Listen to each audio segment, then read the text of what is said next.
Hey, what is up YouTube? This is Steven here coming at you with another plant video. Today I'm going to be going over a step-by-step, I guess, tutorial or procedure of how I'm going to convert my Anthuriums, or a couple of them, into semi-hydro. So let's go do it. Alright, so these are the materials I'm going to be using for this tutorial or setup. So goal today is to get these two Anthuriums I have. This is a red crystallinum Anthurium. Take a look here. It hasn't really been doing too well. I got this one from NSC Tropicals from Enid, actually around October, and since then it's lost maybe 2-3 leaves. This one's kind of torn. It kind of came like that, or it was a little bit torn and then it turned dry, so I kind of just pulled some of the dry stuff off. And then this is also from Enid. This is a Crystallinum magnificum Anthurium, a hybrid. And I think this is a hybrid as well. So yeah, both of these haven't really been doing too well, but the roots had been the roots are actually getting pretty big on both of these. I'll just show you guys in a bit. But with my schedule coming up this summer and in the future, I feel like I'm never really home. And I noticed that these guys do tend to need more moisture and watering. Also, they need good airflow for them to kind of thrive. Well, especially since I noticed that their roots have been getting bigger with a more airy substrate. So this one here is actually in perlite, orchid bark, charcoal, and a little bit of sphagnum moss as substrate. It's been doing pretty well, but I noticed it just dries really fast. So I'm gonna try and convert these into hydro propagation, or hydro, what do you call it? Semi-hydro? Hydro growing? I don't really know the terminology, but this is the stuff I'll be using. It's called ODLA from Ikea. I believe it's about $5 or $6. Get it if you can. I think it's a pretty good deal, better than deals I've seen on Amazon. So basically what I'll be doing is, it's already been rinsed. It's already here. I'll be transferring this into an orchid pot. It's got holes. And yeah, so it'll be easier for to kind of maintain the humidity and also the watering while I'm away.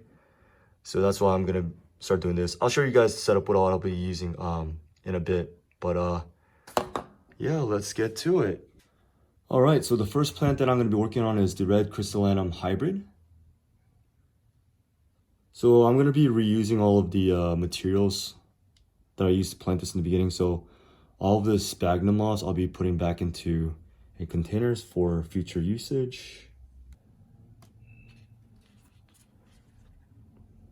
So this crystallinum is actually planted in a mixture of coconut bark. Yeah, so it's coconut bark, and I think I added orchid bark, or in this case I used a product by Zoomed. It's their Repti-bark. It's so much cheaper, and honestly I like it a little bit more because it's smaller size, so I feel like it kind of just works well with other substrate. So that's the stuff I had here. It's also mixed with charcoal, and yeah, actually it's just 3 types of substrate. Just the coconut bark, just gonna toss back in there, and then the Repti-bark. Looks kind of similar but because it's wet, but they're different. And then the sphagnum moss I put on top for just to kind of strengthen the root development on the top. As you can see here, I just took it off and you can see the root that formed. So what I'm gonna try and do is clear all this out, clean the roots a little bit, and then put it in with the clay substrate, or the leca they call. So when I first got this plant, it did not have any of these roots. It was, I think, somewhat root rotted from the travel and maybe, I don't know, other factors.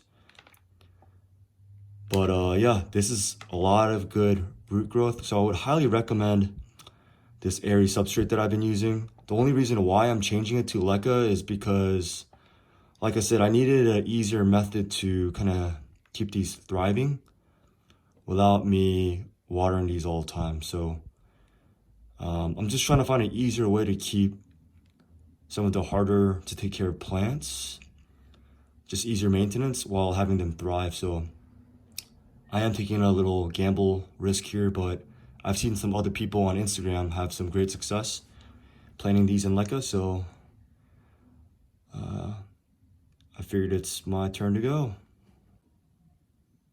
So this is my Anthurium crystallinum times magnificum, a hybrid. So this one actually has been doing pretty well since I got it. And here's another reason why I'm trying to switch over to this hydro or semi-hydro method. So when I first got it, I mean, the leaves were, damaged. Plant was doing so-so. And then, eventually I switched it into this substrate. It's a mixture of perlite, orchid bark or the Repti-bark, charcoal, and sphagnum. I think it's like sphagnum moss. So yeah, it's for moisture retention. But yeah, I pretty much made it really airy if you look at the substrate. And since I've been doing this, it turned out to be really good. And I also planted in this terracotta pot just to kind of drain the moisture so I could prevent the root rot. The only problem is I was gone for about a week or so, a little over a week. And then when I came home, the largest leaf, I don't know if you noticed, I cut this part. This was actually like a 10 or 12 inch leaf, really good looking. And then when I came home, this whole plant was actually very droopy, and I didn't really know if it was gonna make it or not because it kind of looked like a romaine lettuce, like it was just very floppy. So eventually I just watered the crap out of it, let it sit for a couple days, and it just kind of perked up. And then I lost the big leaf, which kind of sucks because I bought it for its pretty nice crystal lines on the giant leaf. But yeah, so I wanted to share with you before I clean the roots how nice it's grown. I mean, when I got this, same thing. I feel like all Anthuriums, or most anyways, in my case, all the ones that I've received from anyone, the roots after like first couple days tend to get rot, or they come with partial root rot.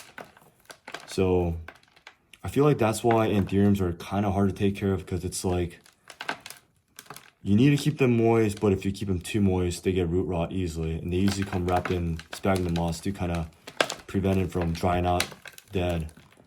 So I mean, sphagnum, I feel like maybe is a good way to go when you ship these. I've never shipped one myself, but when you do so, these roots just rot so easily. And with the substrate I use for this one, man, these are more impressive than the other one. So this might be a better mix, I would say. So I just finished washing the Anthurium crystallinum magnificum, and I found something pretty exciting. If you look here, here's one main root structure. And turn this way, I noticed this little guy growing. So what I think I'm going to do, because it looks like it's two separate, I might go ahead and try and propagate this. I'm going to cut it. There's like one root right here that's connected. I'm going to cut right there and attempt to propagate this guy. So I'm pretty excited about that.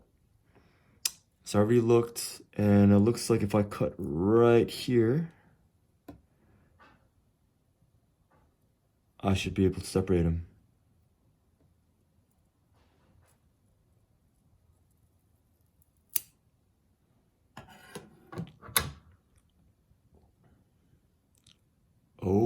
Yes. And here you go. So I'm hoping this is actually a new, I guess, growth point or new Anthurium. I'm gonna go ahead and probably put this in some sphagnum moss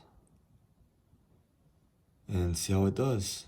But for now, this guy will go hydro. All right, so what I'm gonna do is just put a good bottom layer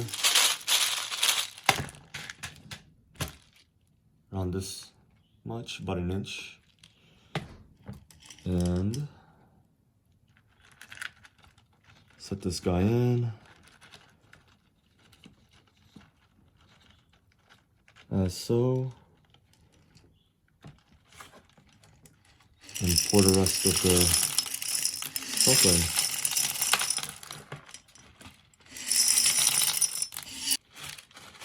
I didn't really think this root structure was going to be this thick, so trying to make this work, make it fit here. I think it's actually good enough though, but we'll see. Because I didn't want to put it in too deep.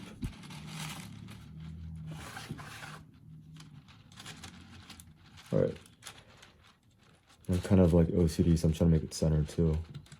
That's like the hardest thing, like when you do these, since it's like just balls rolling around, it's kind of hard to keep the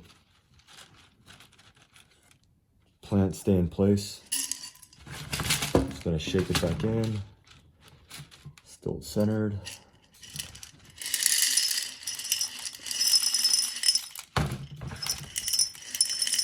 Let me give it a good layer. All right, this doesn't look too bad. So here it is. So that's one done. All right, so next one is the red crystallinum.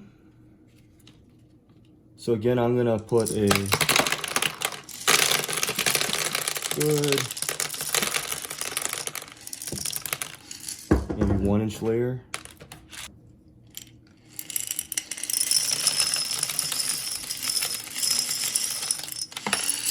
I'm gonna pour as such, shake it up a bit. All right, and there you have it. Now I'll show you where I'm gonna place them. All right, and here's the end result. So as you see, I already planted a Anthurium forgetii about 2 to 3 weeks ago, and it's been doing well. So in this tub, I put about 1 to 2 inches of water, maybe 1.5 inch, just about one third going up the pot. That way it's not gonna drown the roots. And yeah, we will see how it goes from here. I will keep you guys posted in the future.